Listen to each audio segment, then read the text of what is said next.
आज की इस वीडियो में दीनदयाल उपाध्याय का जीवन परिचय के बारे में हम पढ़ेंगे। उनका एक सेपरेट बुक है, जैसे कि आप देख रहे हैं इसमें एक सेपरेट बुक है उनका। इसमें कंटेंट पहले देख लेते हैं क्या क्या कंटेंट है। जैसे इसमें जो इनका पूरा जीवन परिचय है, इसको कई भाग में मतलब कई टॉपिक में डिवाइड किया गया। जैसे कि यहाँ पे आप देख रहे हैं दीना का जन्म हो गया, दीना का ननिहाल हो गया। यहाँ ऐसे करते करते यहाँ पे मतलब 1 से लेके 100 तक का टॉपिक है। इनके पूरा टोटल इनके जीवन परिचय का 100 टॉपिक है, जो कि अलग अलग पेज में मतलब यहाँ पे जैसे देख रहे हैं कि दीना का जन्म एक पेज में है, फिर से दीना का ननिहाल, माता पिता की अकाल मृत्यु, निर्भीक दीना, ऐसे ऐसे करके मतलब 100 टॉपिक हैं इस बुक में, जिसको हम आज इस वीडियो में कुछ मतलब 2-3 टॉपिक के बारे में हम बताएंगे। इस बुक की यह पहला टॉपिक है, जो कि टॉपिक का नाम है दीना का जन्म। पढ़ते हैं इसको। मथुरा जिले के एक छोटा सा गांव नगला चंद्रभान अपनी हरियाली की छटा चहुओर बिखेर रहा था।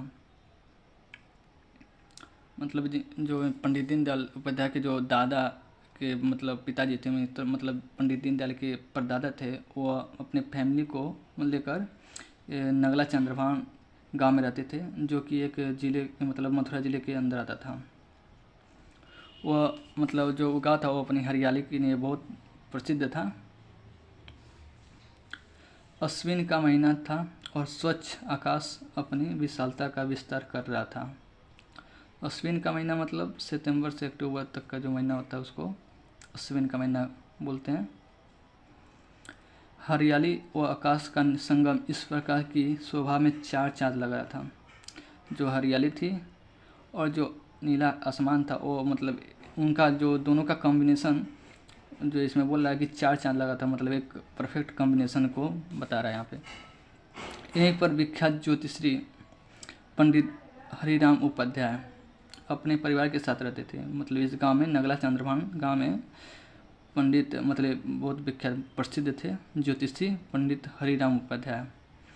ये इनके मतलब क्या बोलते हैं पंडित दीनदयाल के परदादा थे। परदादा कहने का मतलब जो इनके पिताश्री के मतलब इन सीधा से कह सकते हैं कि जो इनके दादाजी थे उनके पिता थे, तो इनके परदादा हुए।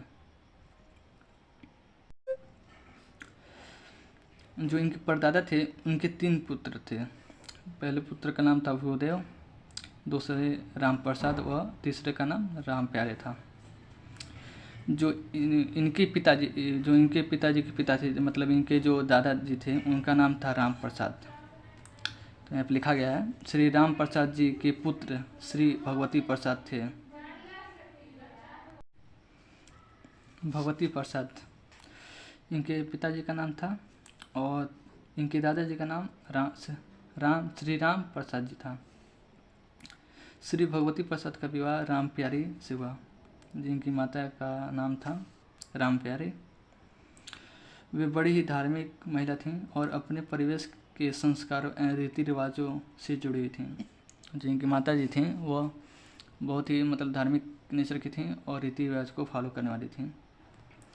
25 सितंबर 1916 को श्री भगवती प्रसाद के घर पुत्र रत्न की प्राप्ति हुई। 25 सितंबर 1916, 25 मतलब उनके जो पंडित दीनदयाल का जो जन्म हुआ वो 25 सितंबर 1916 में हुआ था।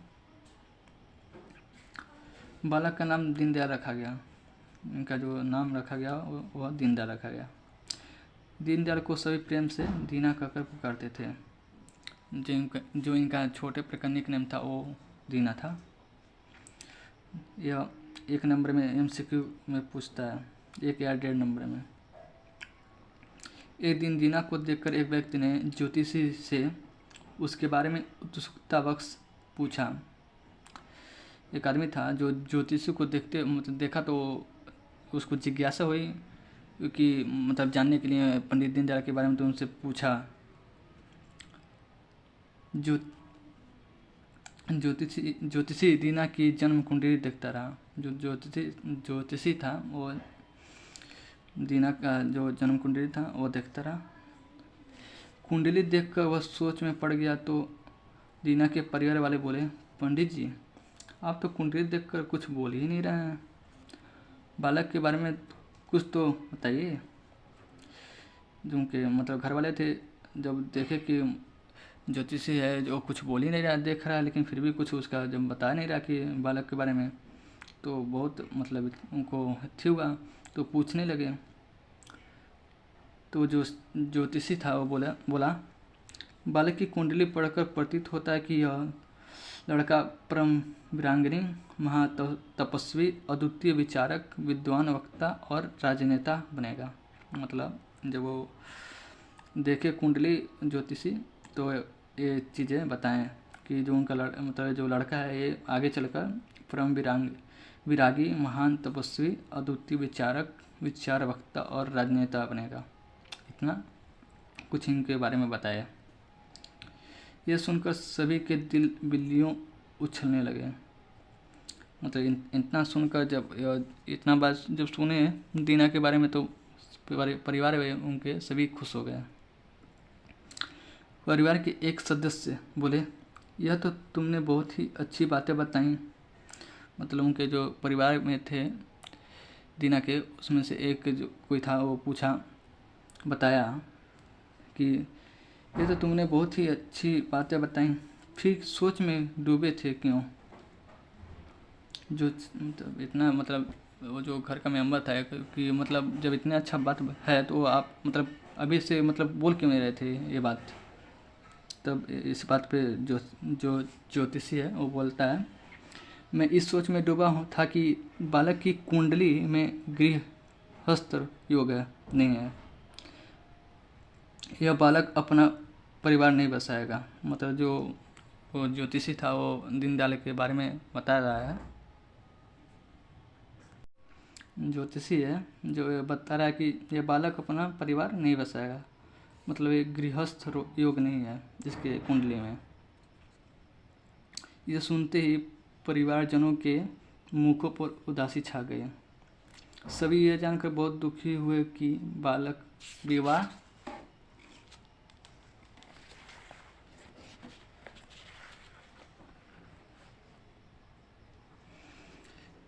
मतलब इतना जब सुने तो घर वाले तो बहुत दुखी हुए, किंतु फिर भी यह सोचकर अपने अपने कामों में लग गए कि कुंडली की बातें सदा सत्य नहीं होती। फिर भी यह मतलब जैसे एक मिथ होता है कि कुंडली की बातें सही नहीं होती हैं, तो इस सोच को लेकर वह फिर से सोचने लगे, इस तरह का सोच लेकर। इस तरह दीना बड़ा होता रहा और अपनी विलक्षण बुद्धि से सबका चहेता बन गया। हालांकि कुंडली की बातें सत्य साबित हुई। दीनानाथ अद्वितीय व्यक्तित्व के स्वामी होकर आजीवन अविवाहित भी रहे।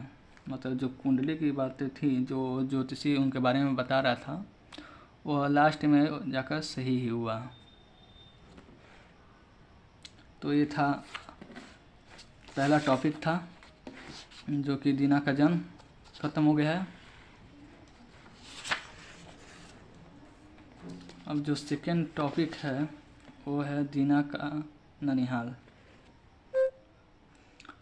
ये जो सेकेंड टॉपिक है इस बुक का, तो टॉपिक का नाम है दीना का ननिहाल। तो पढ़ते हैं इसको फिर से। दीना धीरे धीरे बड़ा होने लगा। वह घर से आंगन और आंगन से घर तक रेंगता तो सभी के चेहरे पर मुस्कुराहट आ जाती थी। दीना की स्वाभाविक मुस्कान, निर्भीक किलकारी और मिस्री जैसी तोतली बोली सभी का मन मोह लेती। जब दीना 2 वर्ष का हो गया, मतलब था नहीं हो गया, तो उसके घर में उसके छोटे भाई जो जिनका नाम था शिवदयाल का, मतलब जो 2 साल के थे, तो उनके छोटे भाई का जन्म हुआ। शिवदयाल को घर के लोग शिब्बू कहकर पुकारते थे। ये भी 1 नंबर में क्वेश्चन 1.5 नंबर के MCQ में पूछ सकता है।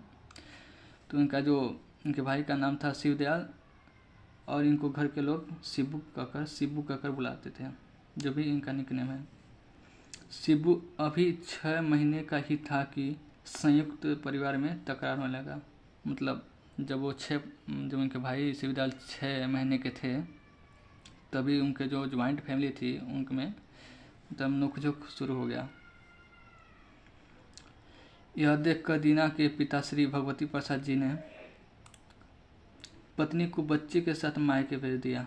मतलब जब ये देखे कि मतलब इस तरह की कंडीशन है तो इनके पिताश्री, जो इनकी पिताश्री का नाम है भगवती प्रसाद जी, जब ये देखे तो इनको इनकी मम्मी के साथ और मतलब इनके भाई और इनको लेकर बोल दिए चले जाओ, मतलब मायके चले जाओ। वे जलेसर में सहायक स्टेशन मास्टर थे। जो इनके पिताश्री थे श्री भगवती प्रसाद जी, वे जलेसर में सहायक स्टेशन मास्टर थे। दीना का ननिहाल गुड़ की मड़ी में था। जो इनके दीना जी का ये भी क्वेश्चन में पूछ सकता है एक MCQ टाइप में। दीना का ननिहाल गुड़ की मड़ी में था। जो इनका ननिहाल था वो गुड़ की मड़ी में था, जो फतेहपुर सीकरी के पास आगरा ज़िले में पड़ता था। जो कि फतेहपुर सीकरी के पास आगरा ज़िले में पड़ता था। 2.5 साल की अवस्था में दीनदयाल ननिहाल में पहुंच गए थे। जो 2.5 साल के थे वो दीनदयाल उपाध्याय तो अपने नाना जी के घर पहुंच गए थे। उन दिनों उनके नाना श्री चुन्नी लाल, ये भी नाम याद रखने लायक है, इनके नाना जी का नाम है श्री चुन्नी लाल शुक्र, जो धनकिया में स्टेशन मास्टर थे। इनके मतलब नाना जी का नाम है चुन्नी लाल शुक्ल, जो ये भी स्टेशन मास्टर थे धनकिया के। दीना के मामा श्री राधा रमण शुक्ल, ये भी एक नाम है इनके नाम, मामा श्री का नाम है इनके राधा रमण शुक्ल, गंगापुर में स्टेशन मास्टर थे। ये भी जहाँ रहते थे वहाँ के स्टेशन मास्टर थे, गंगापुर में रहते थे। मामा का परिवार बहुत बड़ा था। मतलब इनके जो मामा का परिवार था वो बहुत बड़ा था। दीना अपने ममेरे भाइयों के साथ खेलते और नटखट शरारतें करते हैं। वे अक्सर अपने ममेरे भाई बहनों को खेलते समय अनेक महत्वपूर्ण बातें बताते और उन्हें जीवन की बड़ी बड़ी सीख भी खेल के माध्यम से देते थे। जो मतलब जो दीनदयाल उपाध्याय थे वो छोटे से ही मतलब बहुत ही बुद्धिमान थे और मतलब छोटे पे वो बहुत मतलब एक तरह से कह सकते हैं कि मैच्योर हो गए थे, मतलब थोड़ा बहुत।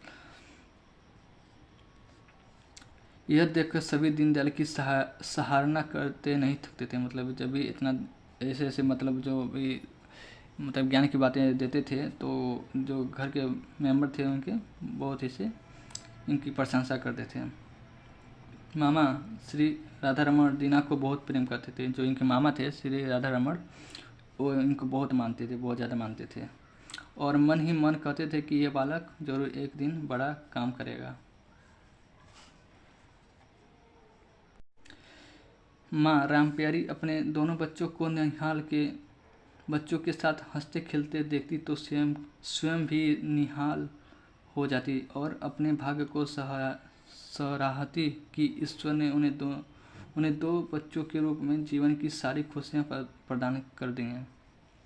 मतलब जो उनकी माता से जब ये देखती थी कि मतलब बहुत अच्छे से मतलब रहते थे, अपने मतलब मेरे भाई और बहनों के साथ खेलते थे तो बहुत खुश होती थी। रामप्यारी ननिहाल में ही अपने बच्चों के भविष्य की योजना बनाती और सोचती कि वे अपने दोनों बच्चों को खूब पढ़ाएं और एक नेक इंसान बनाएंगी। मतलब वो अपने जब मायके में थी उनकी मम्मी तो इस बारे में सोचती थी कि उन दोनों बच्चों को वो खूब अच्छे से पढ़ाएंगे और एक अच्छे इंसान के रूप में इनको मतलब बनाएंगे। ये जो सेकेंड टॉपिक है दीना का ननिहाल, ये भी एक पेज का था जो कि ख़त्म हो गया है। अब इसको आते हैं माता पिता की अकाल मृत्यु, जो ये थर्ड टॉपिक है, तो देखते हैं। तो ये टॉपिक का नाम है माता पिता की अकाल मृत्यु। ये थर्ड टॉपिक है जैसे कि मैंने बताया पहले।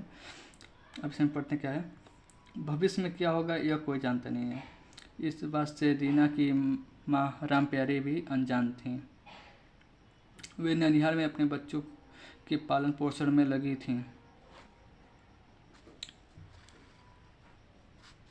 अभी भी उन्हें अपने माता पिता के घर आए कुछ ही समय हुआ था कि उनके ऊपर दुखों का पहाड़ टूट पड़ा। मतलब जब वो अभी कुछ दिन ही हुआ था उनके मतलब नाना जी के घर आए थे वो सब, उनके माता वतन भाई बहन भाई इनके आए थे। तो क्या हुआ कि आगे पढ़ते हैं। श्री भगवती प्रसाद अकाल मृत्यु का शिकार हो गए। जो ये कुछ ही दिन हुआ था तो तभी इनके पिताश्री जो भगवती प्रसाद थे वो एक्सपायर हो गए।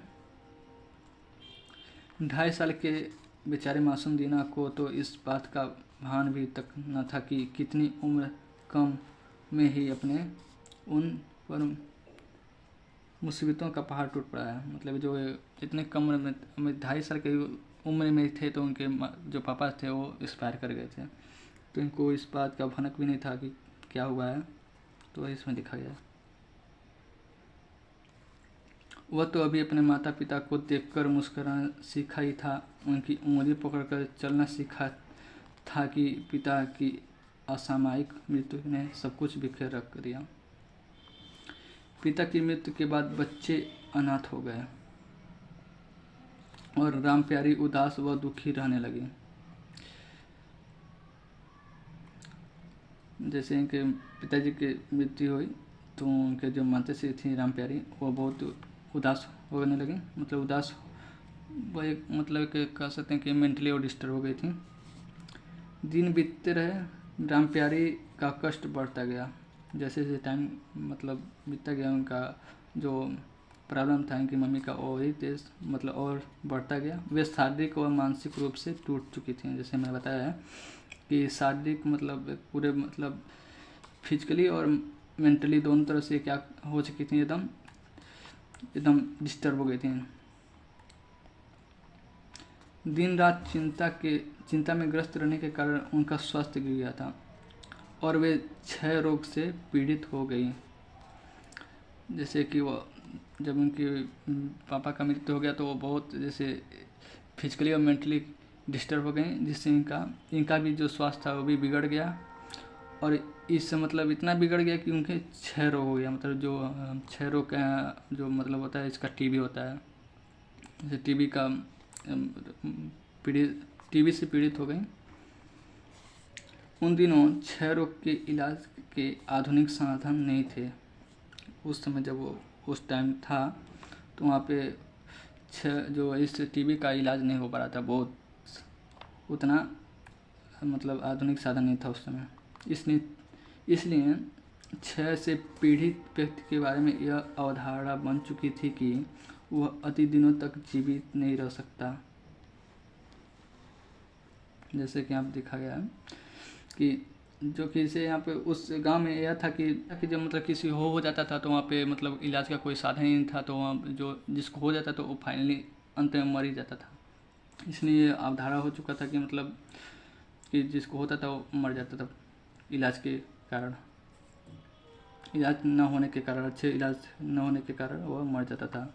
तो मतलब एक अवधारणा बन चुकी थी। वह अधिक दिनों तक जीवित नहीं रह सकता।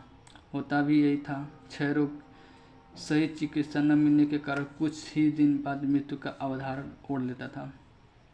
जैसे मैंने बताया कि मतलब कि वो साधन न होने के कारण जिंदा आदमी नहीं रहते थे, और जब एक बार इससे पीड़ित हो जाते थे तो अंतिम में वो मर ही जाते थे। अब दीना की आयु 7 वर्ष और शिबू की आयु 5 वर्ष थी। जब उनकी माता की जब तबीयत खराब हो गया था तो उस टाइम जब उनका आयु था तो 5 वर्ष के शिबू थे और 7 वर्ष के दीनदयाल जी थे। किंतु दोनों की पढ़ाई लिखाई का कोई प्रबंध नहीं हो पाया।